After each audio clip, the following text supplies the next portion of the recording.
do switch off your mobile phones before I begin.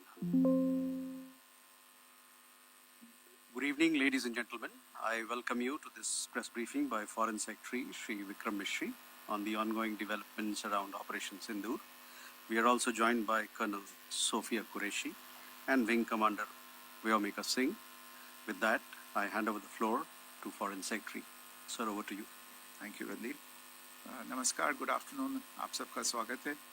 और मैं सबसे पहले अनुरोध करूंगा कर्नल सोफिया कुरैशी से कि वो आपको आज तड़के सवेरे से हुई घटनाओं से अवगत कराएं. Colonel Qureshi. Thank you sir. नमस्कार. 8 से 9 मई 2025 की मध्य रात्रि को पाकिस्तानी सेना ने सैन्य बुनियादी ढांचे को निशाना बनाने के इरादे से पूरी पश्चिमी सेना पर भारतीय वायु क्षेत्र का कई बार उल्लंघन किया. यही नहीं बल्कि पाकिस्तानी सेना ने नियंत्रण रेखा पर भारी कैलिबर वाले हथियारों से गोलीबारी भी की. अंतर्राष्ट्रीय सीमा और नियंत्रण रेखा पर लेह से लेकर सरक्रीक तक 36 स्थानों पर 300 से 400 लगभग ड्रोनों का इस्तेमाल घुसपैठ का प्रयास करने के लिए किया गया. भारतीय सशस्त्र बलों ने काइनेटिक्स व नॉन काइनेटिक साधनों का उपयोग करके इनमें से कई ड्रोन्स को मार गिराया. इतने बड़े पैमाने पर हवाई घुसपैठों का संभावित उद्देश्य वायु रक्षा प्रणालियों का परीक्षण करना और खुफिया जानकारी इकट्ठा करना था. ड्रोन के मलबे की फोरेंसिक जांच की जा रही है. प्रारंभिक रिपोर्ट्स से पता चलता है कि वे तुर्की के असीस गार्ड सोंगर ड्रोन्स हैं. इसके उपरांत रात में पाकिस्तान के एक सशस्त्र यूएवी ने भटिंडा सैन्य स्टेशन को निशाना बनाने की कोशिश भी की, जिसे पकड़ा गया और उसे निष्क्रिय कर दिया गया. पाकिस्तानी हमले के जवाब में पाकिस्तान में 4 हवाई रक्षा स्थलों पर सशस्त्र ड्रोन्स लॉन्च किए गए. इनमें से एक ड्रोन एडी रडार को नष्ट करने में सक्षम रहा.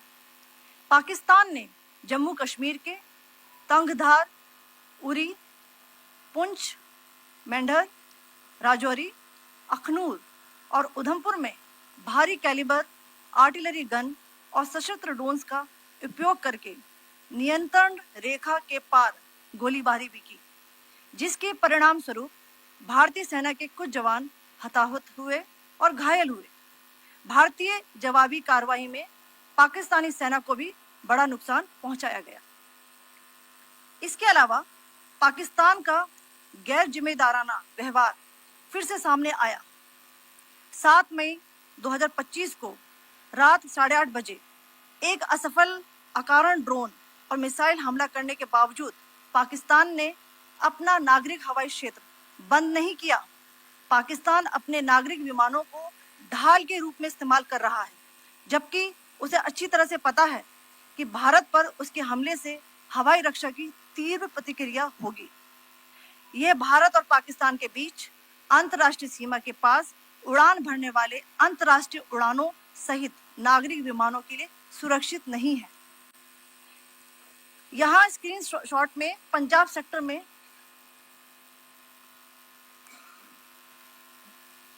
सेक्टर में हाई एयर डिफेंस अलर्ट स्थिति के दौरान एप्लीकेशन फ्लाइट रडार 24 का डेटा दिखाया गया है. जैसा कि आप देख रहे हैं यहाँ पर भारतीय पक्ष का हवाई क्षेत्र घोषित बंद के कारण नागरिक हवाई यातायात से पूरी तरह से रहित है. कराची और लाहौर के बीच के हवाई अड्डे मार्ग पर नागरिक एयरलाइंस उड़ान भर रही है. हाई अलर्ट किया गया है विमान फ्लाइनेस एविएशन का एयरबस 320, जैसा कि आप यहाँ देख रहे हैं, जो कि शाम को 5:50 बजे दमम से शुरू हुआ और रात को 9:10 बजे लाहौर में उतरा. ये सारा डिटेल्स आप यहाँ देख रहे हैं. ये डिटेल्स यहाँ लिखा हुआ है. Can you see this?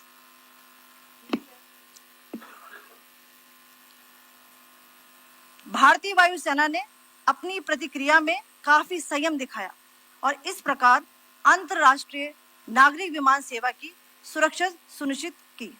धन्यवाद। जय Hind. So, good afternoon to you all. On the intervening night of 8th 9th May 2025, Pakistan military carry out multiple violations of Indian airspace along the entire western border with an intent to target military infrastructure. Pakistan military also resorted to firing of heavy caliber weapons along the line of control. Along the international border and line of control, drone intrusions were attempted from Leh to Sar Creek at 36 locations with approximately 300 to 400 drones. Indian Armed Forces brought down a number of these drones using kinetic and non-kinetic means. The possible purpose of these large-scale aerial intrusions were to test the AD systems and gather intelligence. Forensic examination of the drone debris is being undertaken. Preliminary reports suggest them to be of Aziz Guard Songa drone of Turkey. Later in the night, an armed UAV of Pakistan attempted to target Bhatinda military station, which was detected and neutralized. In response to the Pakistani attack, armed drones were launched at 4 air defense sites in Pakistan. One of the drones was able to destroy an AD radar. Pakistan also carried out artillery shelling across the line of control using heavy caliber artillery guns and armed drones at Tangdhar, Uri, Poonch, Mendhar, Rajouri, Akhnur and Udhampur in Jammu and Kashmir area, which resulted in some losses and injuries to Indian Army personnel. Pakistan Army also suffered major losses in Indian retaliatory fire. Additionally, Pakistan's irresponsible behavior again came to fore. Pakistan did not close its civil airspace despite it launching a failed unprovoked drone and missile attack on 7th May at 8:30 hours in the evening. Pakistan is using civil airliners as a shield, knowing fully well that its attack on India would elicit a swift air defense response. This is not safe for the unsuspecting civil airliners, including the international flights, which were flying near IB between India and Pakistan. The screenshot we just showed and we shall share with you, it shows the data of the application Flight Radar 24 during a high air defense alert situation in the Punjab sector. As you have seen, the airspace on the Indian side is absolutely devoid of civil air traffic due to our declared closure. However, there are civil airlines flying the air route between Karachi and Lahore. Amongst the other civil aircraft that you can see, we have highlighted an aircraft which is Airbus 320 of FlyNAS Aviation, which was originated from Dammam at 1750 hours and landed later at Lahore at 2110 hours in the night. Indian Air Force demonstrated considerable restraint in its response, thus ensuring safety of international civil carrier.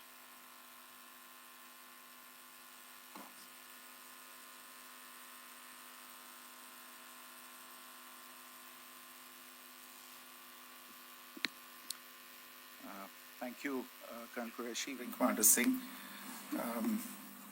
I have just a few points to share in addition. कल रात की पाकिस्तानी सेना की कायरतापूर्ण गतिविधियों से आपको colonel Qureshi और विंग कमांडर सिंह ने पहले ही अवगत करा दिया है. These provocative and escalatory actions that were taken by Pakistan last night were targeted at Indian cities and civilian infrastructure, in addition to some military targets. The Indian Armed Forces responded proportionately, adequately and responsibly. ये जो हमले हुए कल रात को भारतीय सैन्य इकाइयों ने पर्याप्त रूप से और एक जिम्मेदाराना रुख अपनाते हुए इन हरकतों का उत्तर दिया. What I want to underline is that the official and blatantly farcical denial of these attacks that Pakistan carried out by the Pakistani state machinery is yet another example of their duplicity and the new depths that they are plumbing in their quest for disinformation. The other point in the same vein is Pakistani claims that they did not target or attack any religious places. You would recall that yesterday I shared with you an incident related to the attack on a Gurdwara in Poonch. Instead of owning up to these attacks, Pakistan made the preposterous and outrageous claim that it was the Indian Armed Forces and the Indian Air Force that was targeting cities like Amritsar and trying to put the blame on Pakistan. This is nothing but a desperate attempt by Pakistan to disown its acts of aggression, but it is also true to type in its effort to deceive and mislead the world. It will not succeed. The Gurdwara in Poonch in particular was attacked by Pakistan, and some local members of the Sikh community, including a Ragi of the Gurdwara, lost their lives in this incident, as I shared yesterday. TV पर आप इस हमले के चित्र देख सकते हैं. In addition, that we would attack our own cities is the kind of deranged fantasy that only the Pakistani state can come up with. Perhaps they do it because they are well versed in such action, as their history would show. The last point I wanted to make this evening is again this disinformation that is coming from Pakistan about India targeting the Nankana Sahib Gurdwara through a drone attack. This is again yet another blatant lie and part of Pakistan's disinformation campaign. As we saw in the Pahalgam attack, Pakistan is again trying desperately to impart a communal hue to the situation with an intention to create discord. Again, we are not surprised. India's steadfast unity in itself is a challenge to Pakistan. Let me stop there. I have time only for a few questions and be happy to try and answer them. First, I call Siddharth. Siddharth, please. Hi, sir. I'm Siddharth from Beyond. So this is Siddharth, behind, please. The other Siddharth. Yes. Hi, sir. I'm Siddharth from CNN News 18. Sir, I only want to know from you the status of Kartarpur corridor. Is it open or not? If you can. I think you're all aware of the situation along the entire India-Pakistan border and the areas around the line of control. In view of the existing security scenario, the services of the Kartarpur Sahib corridor have been suspended till further directions. We'll update you as and when there is a change in the situation. You have a question here, Rishabh? So, good evening, Rishabh from Times Now. So, you spoke about religious places being hit in Jammu. There's another religious place which is a Carmelite nun church that has been hit. What do you have to say about it? If you can explain that to us. Yeah, actually, we do have some information about this extremely regrettable and condemnable incident. During heavy shelling across the line of control in the early morning of 7th May, a shell fired from Pakistan landed just behind the Christ School run by the Carmelites of Mary Immaculate congregation in Poonch. Tragically, the shell fired from Pakistan hit the home of 2 students of the Christ School. Both students unfortunately lost their lives and their parents were severely injured. Another Pakistani shell struck a Christian convent of nuns belonging to the Congregation of the Mother of Carmel, damaging water tanks and destroying solar panel infrastructure. Several priests, nuns, school staff, and local residents took refuge in an underground hall beneath the Christ School during the shelling by Pakistan. The school happened to be closed at the time, fortunately. Otherwise, more losses would have occurred. Again, we have seen the Pakistani side targeting and shelling places of worship with a particular design. This includes gurdwaras. जो टिप्पणी की थी उसकी पाकिस्तान में काफी तीखी प्रतिक्रिया भी आई और उसके बाद हमने देखा कि पाकिस्तान की तरफ से किस तरीके से लेह से लेकर भुज तक पूरी बॉर्डर के ऊपर जो इन्वेजन था वो किया गया।